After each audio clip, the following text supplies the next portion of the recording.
Hello, I'm Callum Barnes, the head of AI in aerodynamics at Rocket, and recently we've had a lot of questions about Brian, the Rocket Individualized Artificial Intelligence Network, and how you can use Brian to help set up protocols and do your data analysis.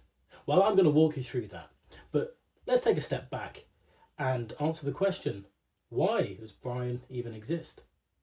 Well, a little while ago, we had our early beta test users. They had the body rocket system equipped to their bike, and they were able to go out and do aero testing wherever they liked. A brilliant step forward. But a couple of riders fell into a couple of issues. They didn't know what to test.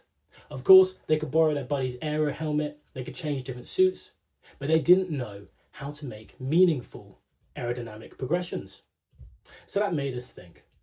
We took a step back and looked at the wind tunnel experience.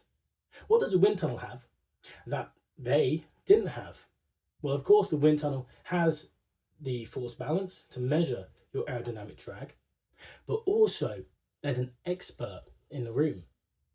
So we took it upon ourselves with the recent advancements in large language models to make our own expert, an expert you can have in the palm of your hand. And that's how Brian was born. Brian is an AI model on our own servers, completely controlled by us, allowing you to get expert guidance wherever you are. So let's jump into protocol creation and data analysis.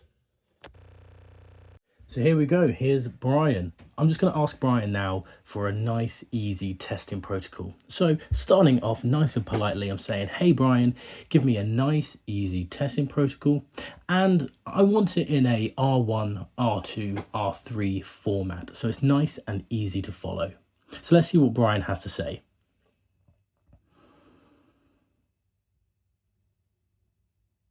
Okay, so Brian's come back to us and told us start off with a baseline, increase the reach and decrease the stack. So generally this is, the kind of positions that would make someone faster. So it's always good to start off with the known goods. So that is what Brian is recommending here.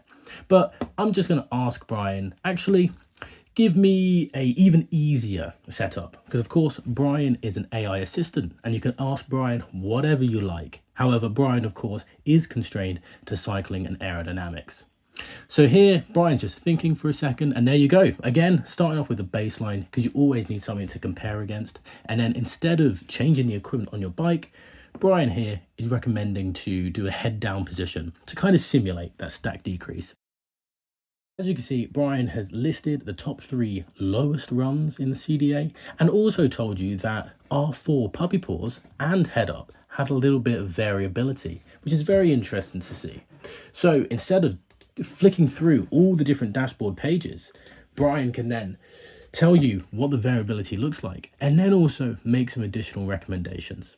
So because I just did some pretty basic body position changes, Brian then is recommending for next time to do a reach change, a stack height change, and also changing a helmet just to see how that impacts me. Bear in mind that this is on the preface that I'm only doing some initial aero testing. I'm just getting started.